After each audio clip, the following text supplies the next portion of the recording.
Amidst the coronavirus pandemic and the necessary lockdown enforced to curb the spread of the disease, the recent reports have stated that over 60 Christians in 5 weeks, including about 13 in just over a week ago, have been killed in Plateau State.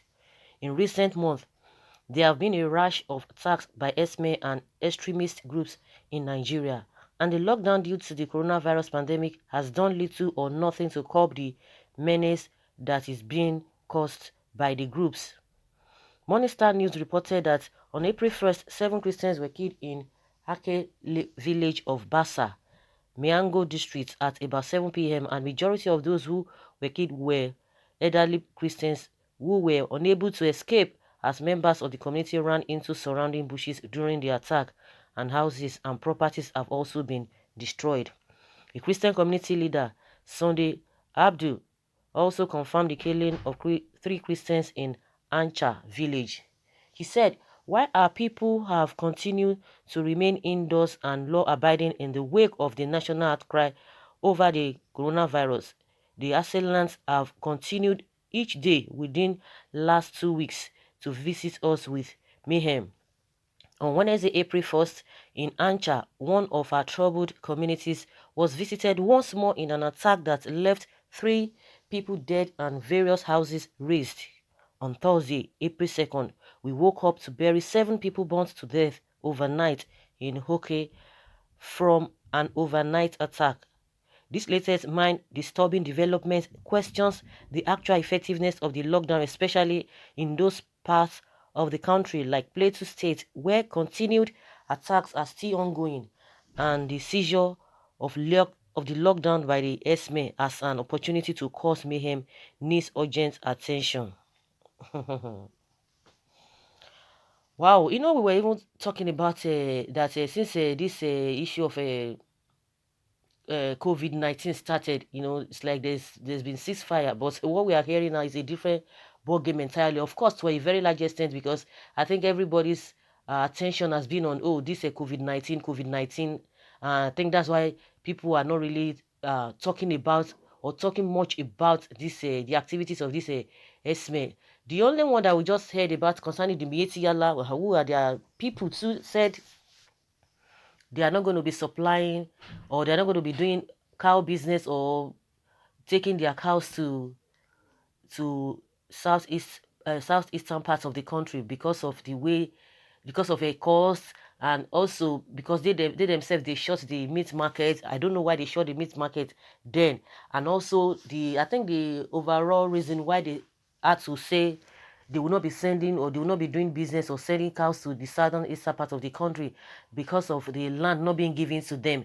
And they are like, oh, a time will come that the federal government, will make it a mandate that at least all the lands in the country belongs to the government, so the government has the right to tell people to give out their land. They came as a result of uh, trying to impose or trying to establish a Ruga, which people really rejected. So I think that thing is still hurting them, that the federal government did not enforce the state government to give them their lands, and as a result they said they are not going to be doing that because the governors, the southeast governors, they've come together that they are not going to be giving them land. So because of that, they will not be taking their cows to the eastern parts of the southeastern parts of the country. I think that was what we heard from them last. So, but at least we've been, of course, pockets of their activities here and there. They are, taking people's lives and causing destruction here and there. It's been like that because of this COVID-19. People are not really talking much of it because now the COVID-19 is not something that is going to come physical to come and attack you. It come as it's from person to person that you might not even know. It's not written on the forehead, unlike the activity of somebody who is going to come with ammunitions and what have you to come and attack you. So now we are hearing that these people are still operating despite the lockdown, and what is the government doing? Of course, the people will still be blamed for it. People will still be blamed for it, and you can imagine that the elderly were the one that were mostly attacked because they could not run. Of course, due to their age, the younger ones will be able to, because they still have that strength. But it's just unfortunate. It's just unfortunate. Some people sit down in AC. Some people are dishing out information. We don't know where they are. no wonder Nnamdi Kanu say the Aso Rock is vacant. They sit down, the ones that we are even hearing from, they sit down in their comfort zone, dishing out what is it called, policies or directives. You have to do this, you have to sit at home, you have to do this. Then the question is that those who are in the other people that the soldiers have been going about harassing them, molesting them, and intimidating them, they did not see all these people walking from places to places, still committing this mayhem. But ordinary citizens, people who are not, people who are harmless, who did not carry, who cannot defend themselves as far as, carrying weapons are concerned, those are the people that the soldiers, the police have been harassing. And see what has been happening.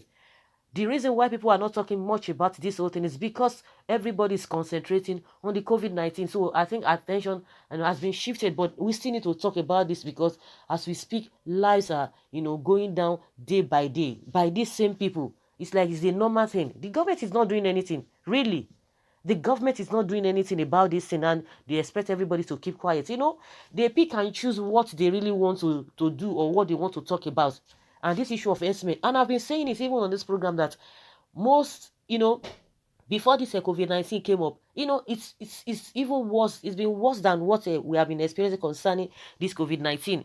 But government did not even do anything, maybe just because they know that it is not it's not a respecter of anybody, whether you are low, whether you are high, whether you have billions or trillions of money in your accounts. It doesn't care. So I think that's why they are trying to pay attention to it. And because Nigerians, everybody, everybody knows that it's going to affect them. That's everybody's talking about it. Because before now, some people would tell you, oh, they are not the ones that people, it's like as if people are just making it up, or people are just trying to tarnish the image of some ethnic group. That's the way some people have been taking it. But when it comes to this COVID-19, they know that it does not know religion, it does not know anybody. Everybody is not talking about it, and that's why it's gaining attention.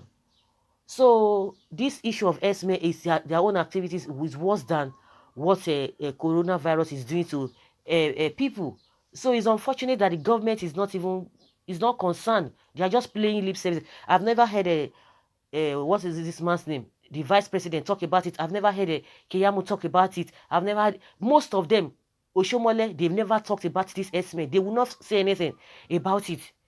Oh, okay, you want to talk about Femi Adesina or Gabashew or Loretta Onoche, they will tell you, no, people are just trying to tarnish the image of people. As these things that everybody is experiencing, everybody is seeing, of course, they will tell us, at least if there's nothing, or if they cannot believe anybody, what of the one that happened in Delta State? At least the governor came out and confirmed what happened. What did they say? Nothing.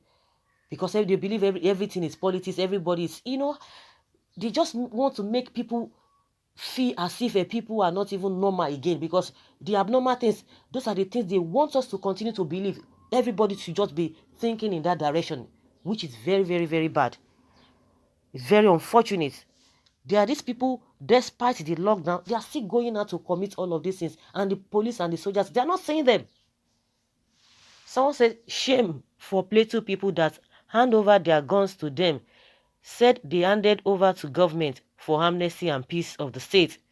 But are the criminals immune to the deadly virus? Their sponsor shall die.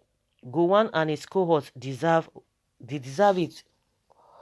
Please, my people, from Middle Belt, where are the following men of one Nigeria? Gowon, T.Y. Danjuma, Lector, Jeruseni, carry your complaint of headers to them. So they lock other people or tribe down, and they slow S-men to move around and kill as they want. This is Nigeria. Every political leader is a criminal. Fulani is doing what federal government terrorists ask them to do. This is coming from Justice for All. Keep live pigs in your surrounding. As soon as they see pig, they run away because they forbid pigs. Chadian army can boast that they destroy Boko Haram. Fulani S-men have been causing havoc in Nigeria. What has the police and others did? Investigation is still on. Of course, that investigation will be there forever. To eternity, or for eternity, it will just be there. They will be investigating, setting up committee. Some say you people plan on how to fight back. Stop complaining. Train the youth as community security to save your towns. There is nothing that has beginning that will not have an end. The extremists will one day regret their evil activities, whether they like it or not. So, guys, let us hear your opinion concerning this whole thing. Thank you.